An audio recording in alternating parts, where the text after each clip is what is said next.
I never thought that one day I'm going to have to come out publicly on social media and speak about something like this. This is the story of my marriage to Mohammed Hijab and how his actions that he claims are permissible by Allah have completely destroyed my life.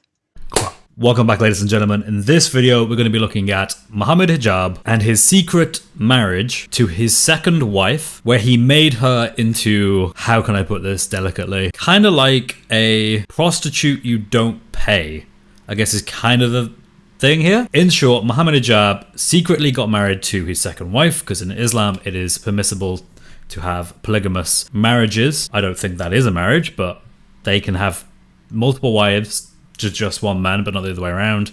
Mohammed Hijab obviously had some ideas. He had some ideas about where he was going to go in life, and he thought, you know, it'd be great. Things are going well for me. I'm going to secretly marry another woman, not tell my wife, not tell anyone actually, and then I'm going to not give her any kind of provision. It's going to be what is Islamically called as a Misyar marriage, which is where a woman can voluntarily, and totally not coerced into it, give up some of her rights as a Muslim woman in the marriage, in the nikah, because reasons. I mean, I'm not really sure why a woman would do that, in all honesty. Kind of seems like the whole point is that you would want those protections and those provisions. But for whatever reason, Mohammed has managed to convince this woman, who goes by the name of Aisha, not to have those provisions and instead to freely give them up as part of the marriage. So now Mohammed has his first wife, to whom he has children to. Now he has a second wife whom he occasionally meets in hotels for spontaneous hookups, and then leaves, because that's what husband and wives do, apparently, according to Mohammed Hijab. Now, this wasn't something that happened immediately. This obviously took a long time for Mohammed Hijab to convince Aisha, this poor woman, who has a daughter of her own, I believe, who was previously divorced, to give up those rights for basically sex in what is effectively now like a love hotel, because that's the only purpose of the hotel. And Mohammed doesn't even pay for the hotel, by the way. I think she does. So she basically pays to go to a hotel to have sex with Mohammed and then walk away. And then Mohammed will go back to his other wife until he wants to rendezvous with her again at some point. Real classy for Mohammed Hijab. But that is coming from the same guy who once said this. If you look just at the Quran, you will get the indication that you can have sexual intercourse with a 5-year-old. The reason why it's haram to have sexual intercourse with a 5-year-old is not found in the Quran at all. If you just read the Quran, it is halal, it would be halal to have sexual intercourse with a 5-year-old. Chapter 65, verse 4. Allah subhanahu wa ta'ala tells us who you can divorce and who you cannot divorce. And then he says, وَاللَّائِ لَمْ يَحِدْنَ. وَاللَّائِ لَمْ يَحِدْنَ. And the ones who had never been pubescent before. And by the way, this is very important, yeah? I want all Muslims to be aware of this.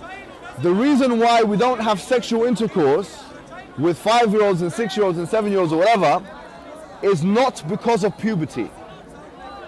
Wait a minute, what did you say? It's not because of puberty, because that verse in the Quran actually says lam yahid.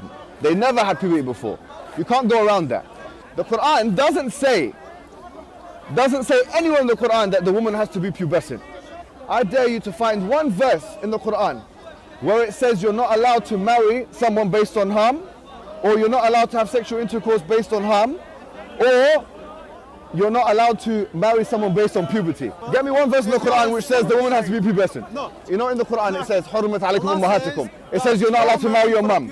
It says you're not allowed to marry your sister, your auntie. Where does it say you're not allowed to marry a prepubescent? I'm looking for one verse that you can say, you pinpoint it and say this is where it says prepubescent marriage or whatever is not allowed. So if you're Quran alone, you're steered towards pedophilia, and a severe type of pedophilia, a wife abuse, a severe type of wife abuse.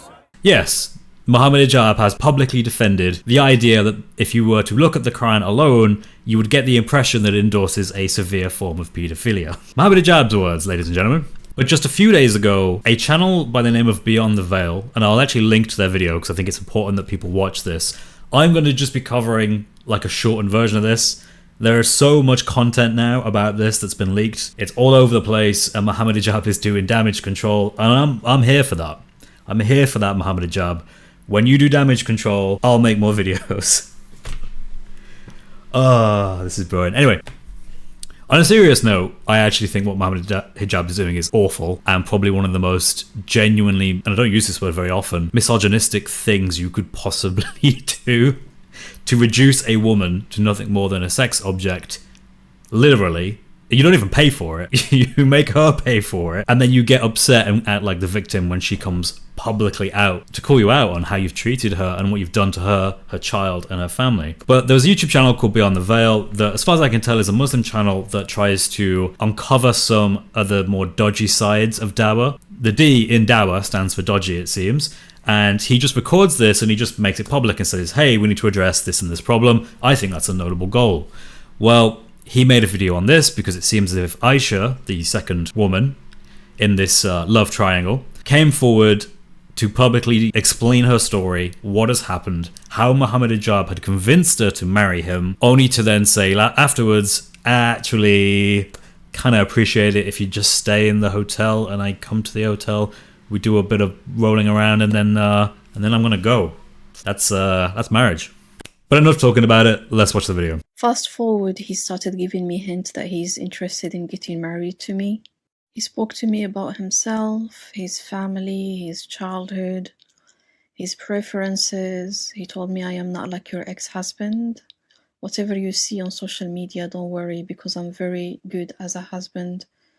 My life was extremely hard, and he knew that, and I'm his neighbor. I couldn't understand why he was giving me all those hints every time, but he never took that step. Whenever I found a suitor that I started considering to introduce to my father, it was extremely hard for me to navigate that by myself. So straight away, she says that, look, she's a divorcee, she was previously married, she's now divorced, she's looking to find a suitable male to get married to. Mohammed Hijab is in the background and he's giving her these signs, these hints that he might be interested, but he's not making that actual move. Presumably because he's shy and doesn't have the backbone to do that. Nah, I'm only kidding. Probably not that. He was probably too busy explaining to people how the Quran condones an extreme form of paedophilia. He just didn't have the time. What I do appreciate about the culture that Aisha comes from is that she's taking marriage seriously and she's going about it in a more structured manner and making sure her father is involved in just giving some advice and looking at these potential males and saying, hey, that guy don't think he's committed enough, that guy I don't think he's stable enough, and that guy's Mohammed Hijab, so don't go for him, otherwise you'll be living in a hotel. Mohammed Hijab used to come back again. This cycle continued a few times. At that stage, I didn't know if he was divorced or not, until he asked for my hands. Formally, he told me, would you like to consider me as a husband? He told me it's going to be polygyny. At that stage in my life, I wasn't ready for polygyny. When he proposed to me, he told me it's polygyny. I asked him to give me some time to pray istikhara. I wasn't sure. But when I thought about it, I thought he's a good man. I think from what I see and from how the scholars are praising him, he is going to be capable of taking care of a big family. He is qawwam, he is a guardian, he is knowledgeable, he is religious, he is pious, and he is praiseworthy. Further to that, he was pushing the idea and reassuring me that I'm going to be very happy with him. Reassured me so many times and told me that I should never worry that he's not going to be keeping this family safe. He told me that he's ready and he's going to be taking care of everything. One thing you'll notice from her testimony is that she has a very high opinion of Mohammed Hijab. She thinks the world of him. She looks at it both from the messages that they're having together and the things he's saying to her, which again, very flattering. If you're divorced and you're looking for a man and all of a sudden a guy with a large social profile comes out of nowhere and says he's interested in you, you can see why that'd be very flattering. Not only that, but she's looking at the things that she's reading about him, the fact that many people praise him, call him a scholar and call him all these things. It's very interesting to see how she could be swooped up in that. And it's not even just from an emotional point of view, but from an intellectual point of view. Like, this guy's ticking every box because it seems like he can provide, it seems like he's established himself in a larger community that can vouch for him. So why would she actually have any concerns? She probably didn't see the video I showed you earlier, but other than that, she probably shouldn't have any concerns. And lots of other videos she probably hasn't seen. Or Twitter posts. Okay, maybe there's a lot she hasn't seen, but she has no reason to see it, right? She's only going by what she sees publicly by other Muslims who generally are favourable to Mohammed Hijab. Mohammed is using his perception in order to influence this woman and to gain a certain level of control over her so that he can convince her to have a Misyar marriage, to give up protection, to give up financial protection, certain rights to places to live, like the right to have a home, giving up all of this because she's thinking that he really must be one of the best Muslim men that she can marry. Was able to keep his family together for a very long time with his kids, and he memorized the whole Quran. He has not memorized the whole Quran. No. He's in the front line of the da'wah. He's praised. There is a testimony of hundreds of scholars around the world who are praising him. He was placed in a position of marriage counseling, divorce in the Islamic Council. He was even in an Islamic council given certain roles over marriage and divorce. Like, the guy literally can say to her, I actually am accepted in the position of authority regarding marriage and divorce. There were so many things. It was not for me just like the emotional element of it, because he expressed his feelings to me. But I had feelings for him too. It was not just that. For me, it was a very big, rigorous process that I took, based on which, at that stage, whatever promise he would make, I would trust him. So now Mohammed Hijab has got this woman's trust. He's got Aisha's trust. Not Aisha, the 9-year-old bride, but rather Aisha, Mohammed's secret second wife. She trusts him completely. She has bought into this idea that he's a great guy, he's able to provide for her, and he's going to marry her, even though he's already got a wife anyway, and he already has kids with that wife, and he's already very busy doing everything related to his dower. He's somehow going to have time to have yet another marriage with another woman. Sure, that's really going to happen. Of course it's not going to happen. All of a sudden, he stopped everything. He said, I think the best thing for me to do for you right now is that I wouldn't go ahead with this marriage. I was confused, especially after he opened up about his feelings. He spoke to my father. He's been pushing the idea forward. I had feelings for him too. I tried to get explanations from him, but he didn't give me any reply. So we stopped contact. It took me a very long time trying to recover, and we stopped contact completely. After like 8 months, he contacted me again. He apologized and said, I couldn't go ahead with the marriage last time because I had personal reasons. I am back. I am here now. Let's go ahead with this. I am ready. Don't worry. We're going to go ahead with this time. Let's just make things quick. And he was rushing up the process. This, to me, just reading this, sounds like a classic tactic from people who are narcissists, who are controlling in relationships, to try and get the other person to make concessions out of desperation for losing everything. So in other words, Mohammed Hijab makes this woman think that he's the best guy ever. She will never find someone like this who's got hundreds of scholars like praising his name. Where's she going to find that anywhere else? She's likely not going to. She knows that, and Mohammed Hijab knows that. Mohammed Hijab then says, look, I'll marry you, I love you, da-da-da-da-da, whispers sweet nothings into her ear all day long, and then suddenly and abruptly cuts it off. As soon as he thinks that he's got that kind of emotional connection established, he cuts it off, throwing her into a whirlwind of what on earth is going on, only to then come back later and wants to rush the process. Mohammed Hijab knows what he's doing. That would throw anyone into a whirlwind. That would make anyone panic, thinking that this guy could really leave me. I need to marry him right away to get this nailed down so that he doesn't leave me. And of course that puts her in a very vulnerable position, because now he can say, great, please sign the dotted line where you have very little rights and you're going to spend most of your time in a hotel bed. And of course she'll still agree to it because she's in an incredibly anxious state of mind because you were playing games. Obviously, I told him you have to talk to my father again. And like, it was quite hard this time, especially that he told me he's not ready to make a big wedding back in my country. I told him that's okay.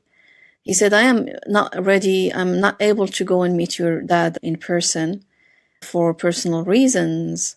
If I was that woman's dad, I would have smacked. I would have made it very clear what my thoughts on this guy would have been, because someone who treats your daughter like that is disgusting, in all honesty. And this is such a, just hearing it back, it's like, of course he doesn't want to speak to your dad, because his dad isn't emotionally blindsided like you are, and his dad can see the trees through the forest, and he knows exactly what it is that you're doing, because he's also a man, and he knows what men are capable of doing to very vulnerable women who are divorced and have children and who are looking for nikah, they're looking for marriage. If Aisha's dad turned up to Mohammed Hijab's house unannounced, I imagine he would get up and he would jump out of the window and run.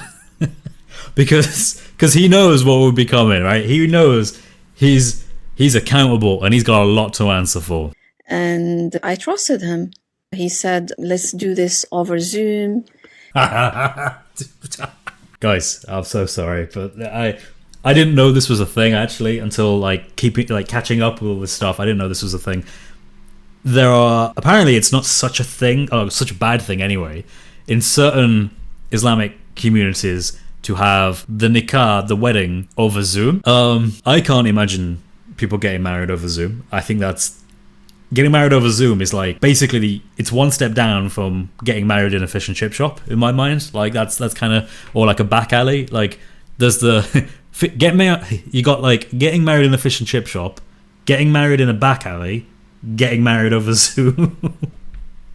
You're not even physically there. You're like, don't get me wrong, maybe there's some situations where, you have to do it over Zoom because there's like very practical reasons. Yeah, sure, I get that, but to choose to do it over Zoom, like, you could have a ceremony, you could have family there. No. I want to be able to play Call of Duty, switch over and join a Zoom call, say I do, and then switch back to Call of Duty.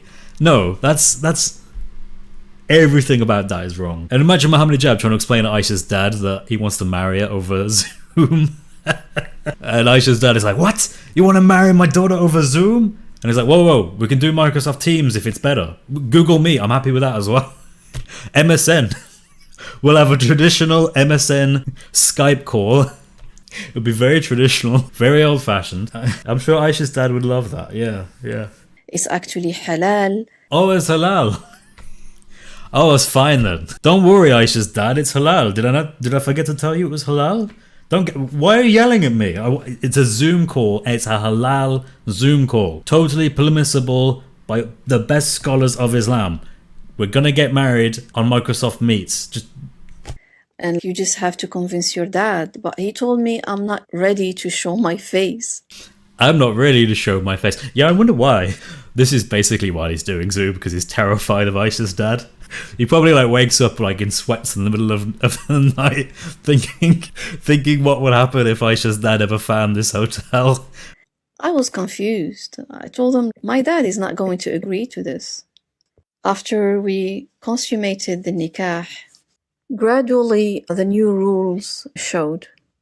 He's not going to speak to my family ever because he's Islamically not obliged to, he said. It's not necessary. It's going to give us more freedom because he's Islamically not obliged to. Imagine telling your wife that you're not gonna speak to her mom and dad because it's not required. It's not Islamically necessary. Just because I married their daughter does not mean I have to talk to them or even acknowledge that they exist or even have a Zoom call with them. Doesn't need to do any of it. So wait, if he had children with this woman, with Aisha, would he say that it's not Islamically necessary to have his children have anything to do with their grandparents? I don't know. Maybe he thinks that's not Islamically necessary either. But yeah, I've decided I'm gonna try this one when I have to spend a few hours with the in-laws. I'm just gonna say, look, my wife will just be like, hey Chris, look, my parents are coming around for a couple of hours, and I'll just be like, look, no, wife, it's not Islamically necessary for me to have anything to do with the in-laws. Not even a Zoom call. She'll be like, Chris, what are you talking about? Islamically necessary. You're not a Muslim. For the next 2 hours, I am. Inshallah, I am a Muslim for the next 2 hours. It is not Islamically necessary to spend time with the in-laws. And then my wife would have to explain to her parents why Chris has decided to become a Muslim for the next 2 hours. Your sister is just going to be jealous of you. She's older. She's never been married before. You're going to get used to this situation. It's halal. There is nothing wrong with it. Why are you making things difficult? Don't worry. I'm going to try not to get you pregnant. Yes. The Islamic pull-out method. This is kind of suspicious, especially given that she mentions in this interview she actually does want children, more children. She already has a daughter, but she wants more kids. Mohammed Hijab is bragging that he's going to do his best not to get her pregnant in this sex marriage, which suspiciously looks like prostitution. If you're marrying someone purely for sex, you don't give them anything. You're not emotionally invested. You have nothing. And you're literally just going to meet them up for casual hookup sex in a hotel. I think you've made her a prostitute. And that's adultery. And he has the nerve to say, don't worry, I won't get you pregnant. Okay. This is a real relationship. I'm going to keep this like this for the rest of our life. I told him, are you going to change this for what you promised me at a later time? He said, no. This arrangement works the best for me, and I have no intention of changing it. As soon as he said that, I asked for divorce. Everything, really. I know I'm making light of this because, in all fairness, I think it's important to mock people that do bad things, and Mohammed Hijab is one of the kings of doing bad things at the moment, it seems. But the truth of the matter is there is a woman here who has, what I imagine, been through an emotional roller coaster with this guy for the last few years, trying to figure out whether or not he is who he says he is, and finally she's come to the realization that she's consummated a marriage with a guy who could care less about her family, who could care less about her needs. It's a Misyar marriage, so she actually has very little rights, and I think it's dawning on her that she's being used for sex, and I think that's absolutely disgusting, and she should flee from that relationship, and she should get her dad and give him Mohammed Hijab's address. She should get her dad and let him have a lovely long conversation with Mohammed Hijab alone in a locked room.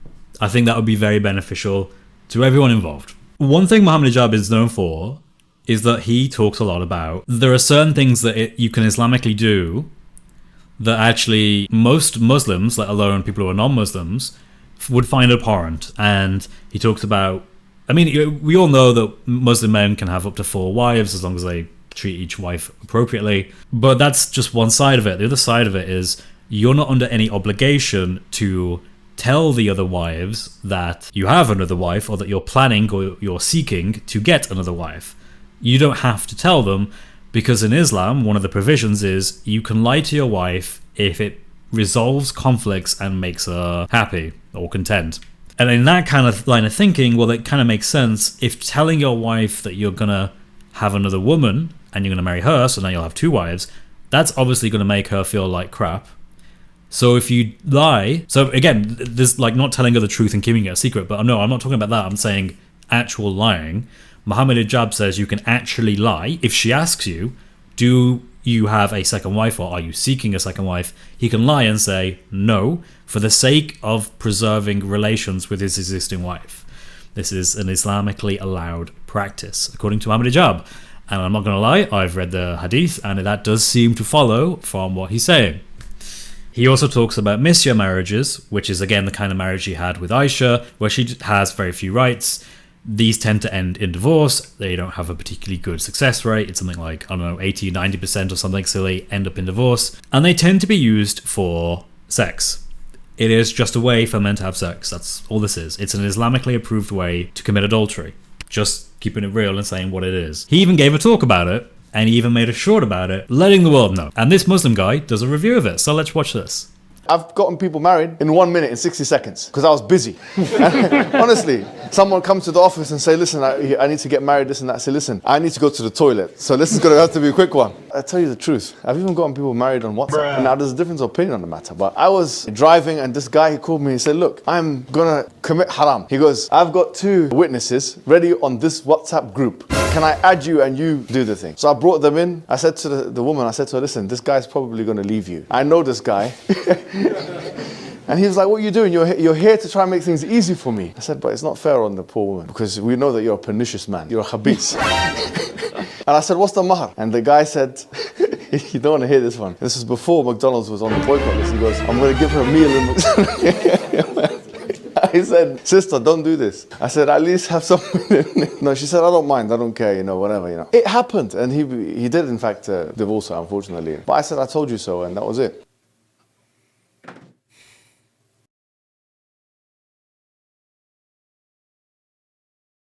Yep, he deleted it because he knows how bad that looks, especially given what he's actually done. Mohammed Hijab took the theory and applied it in real life.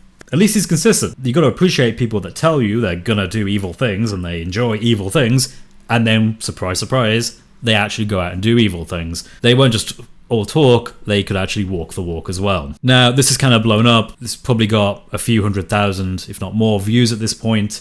People are talking about Mohammed Hijab's secret marriage, and Mohammed Hijab is obviously not very happy about this, so he's made a response. Great stuff. Let's check it out. Let's just go to his YouTube channel, and it's not there.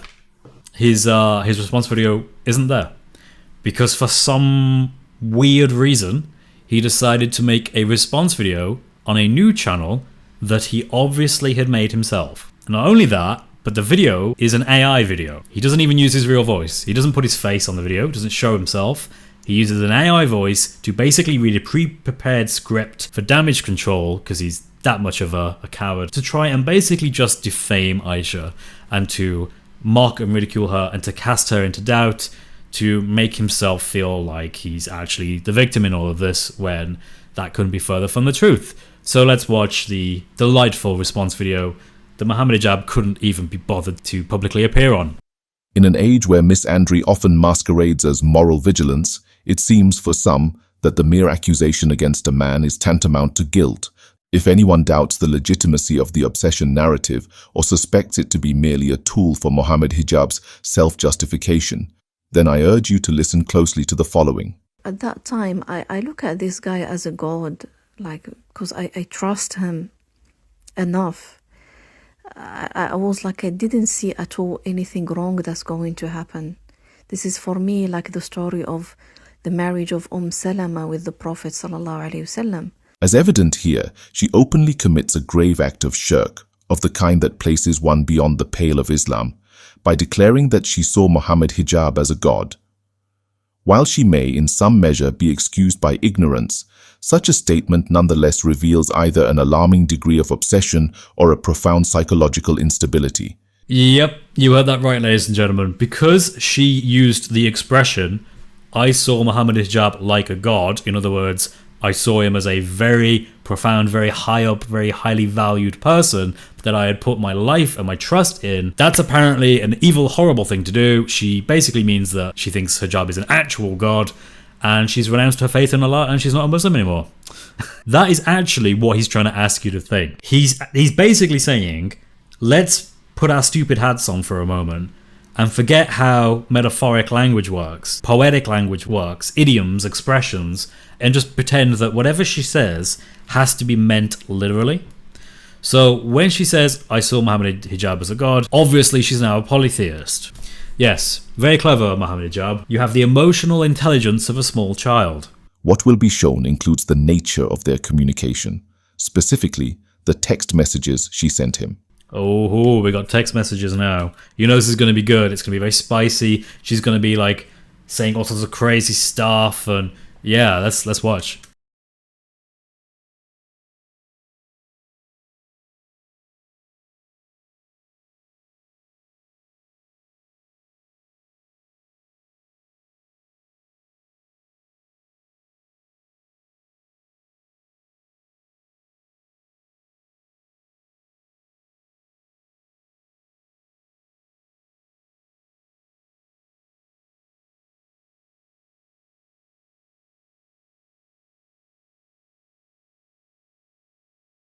Now, this is where I think he's been cheeky. I think he's basically clipping a particular point in their relationship, and this particular point I think is showing is the point in their relationship when he's backed away and she's like, why are you backing away? And then he's playing the whole, oh, you know what, actually, not sure if we should get married. Dunno, you know, I mean, I'm kind of just looking for boyfriend-girlfriend like relationship, which is apparently how he described it. A sex relationship, again, how he described it. Don't know if that's kind of for you, you know, polygamy is difficult. He's basically threatening to take away this offer of marriage, which of course is going to send her absolutely mental, as it would anyone, because there's been years of relationship here where he's been flirting back and forth with her about the possibility of marriage. Very disingenuous, Mohammed Hijab. Here's a weird part of the video where he decides to call her so he can hear her speak, which doesn't sound kind of stalkerish at all. Like, why would you call her? I mean, according to Mohammed Hijab, this woman is stalking him, which by those text messages, that's not what I get. Kind of looks like you're intentionally making her anxious by dangling a little bit of a hope of marriage, but you've got to accept and be my secret second wife who I'm just going to have sex with. Kind of looks like he's doing that, but now he decides to call her so he can hear her voice on the phone for reasons. Hi. Hi? Is it Barry? No. Who's this? Oh, where is Barry? This is Barry number. No, I think it's the wrong number that you dialed. Oh no, it's Barry number. Totally not stalkerish behavior whatsoever. If this woman is basically trying to ruin your life, well, why are you calling her, Mohammed? Maybe he just misses the sound of her voice, you know? It's been a while, he wants to hear her beautiful voice. I mean, after all, she is his wife. But either way, he got his friend to call her and say, is this Barry? Not gonna lie, that's kind of comedic. But anyway, it's just dumb and weird. I wanted to have kids. I wanted to take care of myself. I needed guardianship, me and my daughter, because I can't play both roles. As viewers can observe, the voice and accent clearly match that of the individual in the video. The following points can be shown without a doubt from these messages. 1. She is persistently initiating contact with hijab. She proposes a Misyar-type marriage to him, in which she even acknowledges that she can be divorced if things don't work out. She states she is willing to give up on equal rights. Hijab in response warns her against pursuing this kind of marriage. 2. Hijab explains to her that heartbreak is very likely if she continues down this path. At no point does hijab express any interest in this woman. 3. The messages from this woman are long, emotional, and copious. So he wanted to basically say, this proves that the person you're hearing is the person I have in my phone, hence these messages are from her. Okay, great, Mohammed. No one really needed to know that anyway. And also it just proved that you were in a long-term conversation at the very least with this woman, and you were also talking to her about a polygamous marriage. So you've actually just verified a ton of stuff that Aisha has already told everyone on that Beyond the Veil channel. That wasn't very smart. I wouldn't be surprised if he actually deletes this video, because I think it's going to come across very poorly for him. In fact, if you look at the comments, it really does not look good. It kind of looks like people are, yeah, they think that he is not doing too well here. I want to show you just one more stupid thing, because this is kind of like the level of desperation that this guy is trying to go to defame her. You know how I said earlier, she used the expression, I saw Mohammed Hijab like a god. Everyone understands that metaphorically. Mohammed Hijab wants you to believe she became a polytheist for some reason. Well, listen to this. And uses phrases such as shaking hands with the devil. That if no one would like to get me help with this, I would go to the most vile of the vilest of the...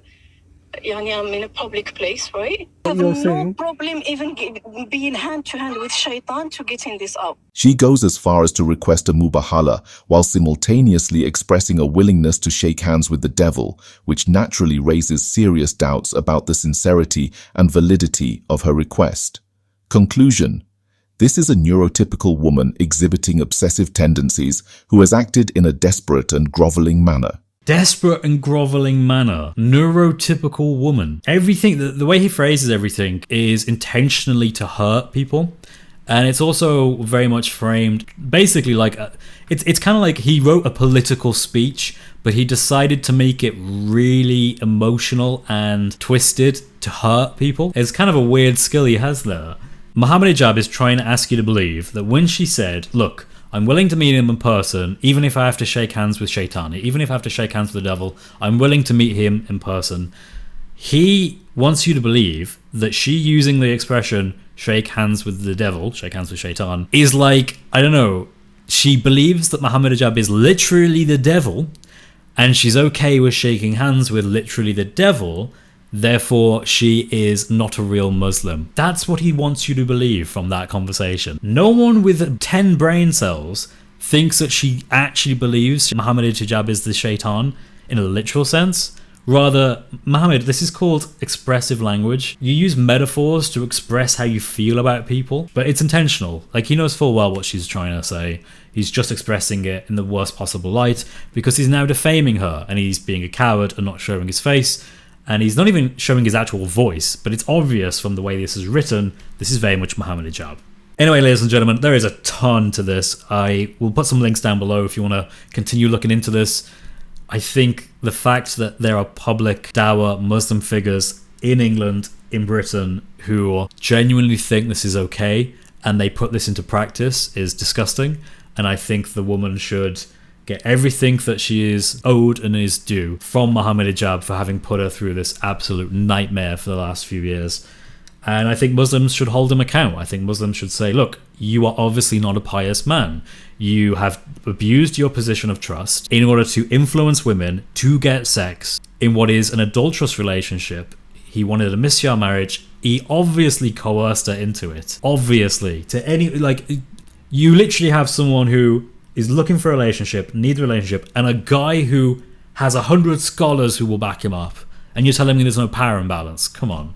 I don't believe that for a second. Anyway, ladies and gentlemen, thank you for watching this video. I hope you enjoyed it. I hope it was useful to you. Stay away from Islam and stay away particularly from people like Mohammed Hijab who want to get you in hotels. Instead, look at the virtues of Christianity, where we don't have things like Misyar marriage or muta marriage. Marriage is between one man and one woman, and divorce is an incredibly serious disaster in the eyes of God. It's not something that we take lightly, and marriage is a very serious thing in Christian belief. A man is held accountable if he decides to abuse a relationship and see other women. We consider that adultery. It is not fair to the woman or to the man, and that is one of the many reasons why we should consider Christianity over Islam in the West and in the East. But thank you all for watching this video. God bless you all. I hope you have a great day, and I will see you in the next video. Take care. Bye bye.